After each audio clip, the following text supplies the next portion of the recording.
Hey, happy days. Sharon Horne-Ellstrom here. Welcome to day 826. 826, I had to look because I forget now. There have been so many days of discussing my journey as I transition from the brick and mortar world of real businesses and corporate America to the online world of fun and games and horses and proppy fun things that just make me laugh because they make a lot of noise and I can use them to share my message in different places. So today we, of course, did Hold Your Horses as the idiom for Supersize Your Business and for just my practice Facebook Live on my Facebook page.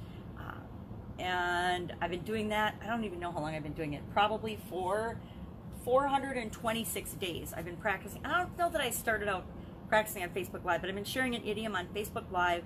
As I started to move and transition from my old house, as part of my divorce, I started sharing an idiom every day because it was something I could do to stay in touch with my business people and tie it into business, and it just kind of caught on, and I've kept doing it every day for 426 days. So today it was Hold Your Horses, which is a fun one.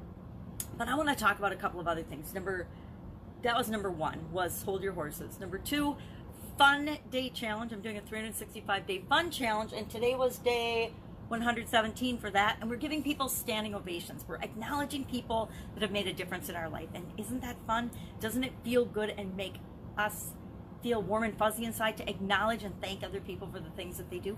It absolutely does. If you don't think that, try it. Try it today. Try giving somebody a standing ovation for making dinner or for cleaning their room or doing something, and see how it makes them feel, and then see how it makes you feel as well. That's two.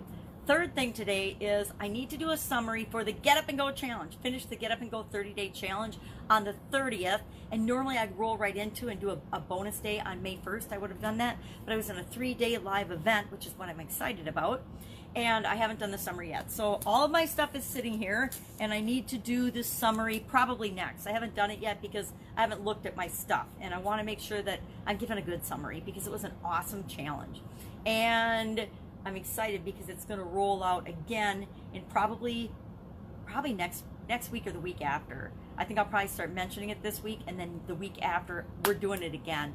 It won't be the 30-day version. I'm going to pare it down, and we'll do either a 5 or 7-day version to really get people a fast result, and then we're going to offer something on the end of that, which will probably be the 30-day version and or an event and workshop. I want to do a live workshop. I just attended a live interactive workshop that got me so lit up and excited because for the longest time, there's a group of people I've wanted to serve. I've been a part of that group for decades, and I know I can help them, but I didn't know how.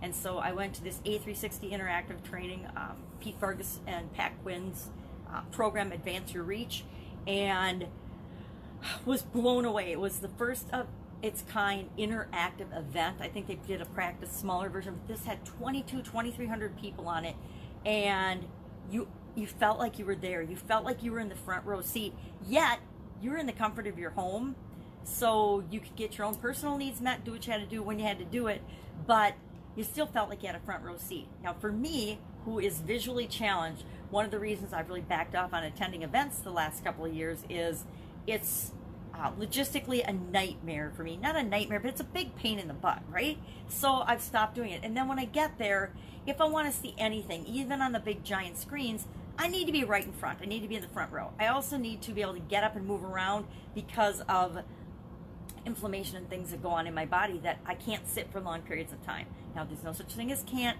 but it hurts really bad. And if I want to be able to walk out of the room, I need to, for my own personal comfort and ability to function, be able to get up and move around. So at home was awesome for that, right? I could stand up and watch, or I could sit down and watch. I could move around. I could be sitting on the exercise ball, bouncing up and down, whatever worked for me.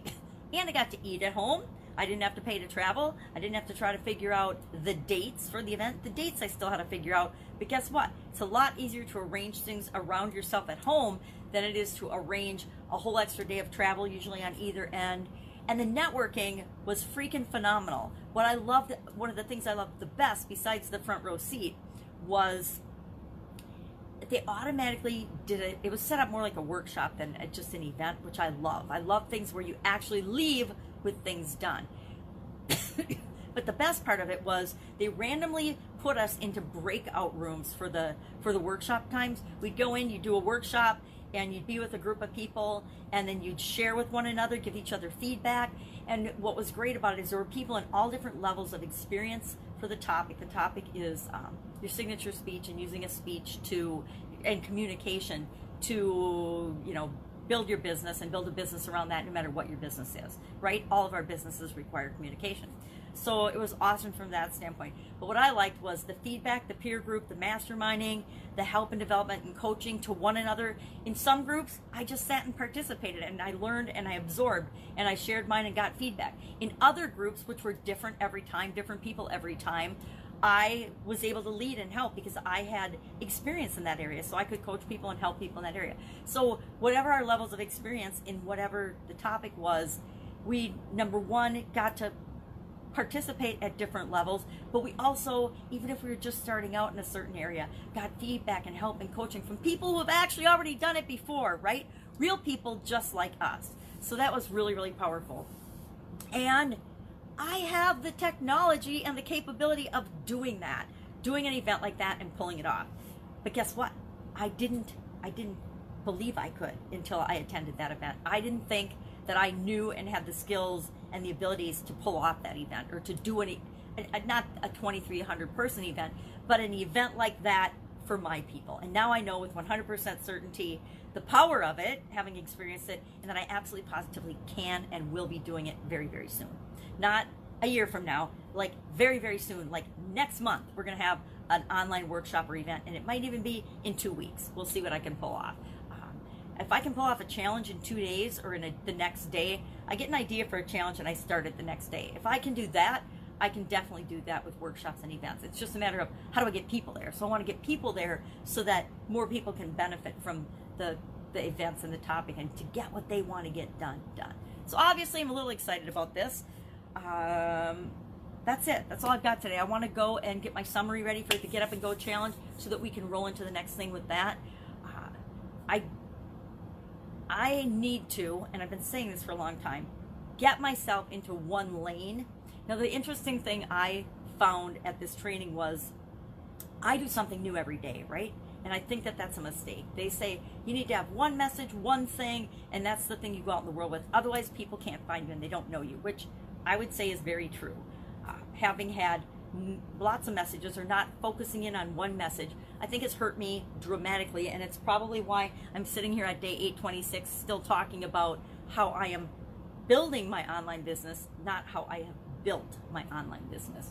And I think that that's a very important distinction. So in the next couple of weeks, watch for massive focus and alignment from me, and commitment to one thing, not two things.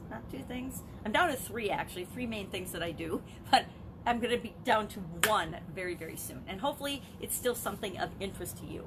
But any way I look at it, I will be sitting here and sharing the journey of the offline to the online world, because I think it's important now more than ever. I mean, I've been preaching it for a couple of years. I've been wanting to do it in my own life for, as soon as the internet came out, 1991, 1992, I got excited about the internet, but I was well ingrained in corporate America and trying to convince corporate America that they needed to pay attention to the internet. And then a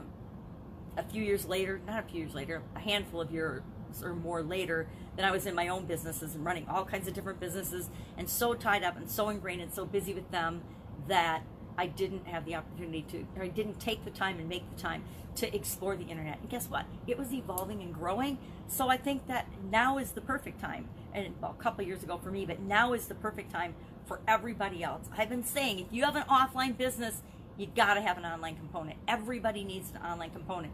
And if COVID has done anything, it has absolutely positively, clearly demonstrated and proven that to each and every business owner, at least I hope it has, that they need to have at least some kind of an online presence, even if it's just social media, even if it's just a way that people can Google you and find your address, and then they've got an email address or a phone number or something that they can call that someone will actually answer, right, and respond to from a customer service standpoint. And I think that that's good. That's a good thing. The world's evolving in a good way. Now, it might not feel that good for some of us right now, or for other people right now that are, they've lost their job, they're at home, they're worried about making the rent or making the house payment.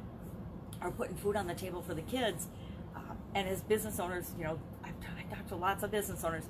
For those of them that are shut down right now, dead stopped, shut down, there's still things that they can do. And so I get them moving on the things that they can do. And I think that helps a lot, because when our life is blown up, it doesn't always feel good. But at some point we say, okay, this happened. There's nothing I can do about it. It's already been blown up. And then we switch gears and we say, okay, well, what am I going to do about this now? Because if we just stay and wait, guess what? Nothing's going to happen. We're going to deteriorate. And many people will lose their businesses. A lot of people's jobs are never going to come back. If this situation has taught us anything, it's in a very quick time that we have gone from one economy to the next economy, right? We have gone digital. We have gone virtual. We have gone in many ways as far as home workers go that will never come back. And those are adjustments that some people, if they choose to continue to work from home, are going to have to live with and learn and figure out how they're going to set it up for their own success. So I am off to create my summary for Get Up and Go. And I've got a coaching call at, I don't remember what time, 10 o'clock or something. So I need to make sure that I've got that. And then I've got 3 or 4 other people that I need to chat with today to catch up on the challenge that I'm doing. I'm having a call with a couple other groups that we're working on a challenge together. So that'll be fun. That's it. Have an awesome day. If I can help you in any way, please ask in the comments below. If you are stuck, if you are frustrated and feeling stuck and dead stopped and you don't know what to do next and you don't want to call anybody that you know, please ask me in the comments below, because I will help you or hook you up with somebody that can help you, because nobody should be just sitting on the sidelines waiting for the world to go back to normal, because it's not going to go back to normal. And it's a hard shift, and sometimes we just need a little kickstart to help us flip the switch so that we can see what it is that we need to do next. The secret is each and every one of us, including you, know exactly what to do and what you should be doing and what you could be doing right now. Are you doing it? If you're not doing it, just hit me up, okay? So that we can make sure that everybody is moving forward in this crisis, not standing still or falling behind. All right, have an awesome day. I will be with you tomorrow. Bye.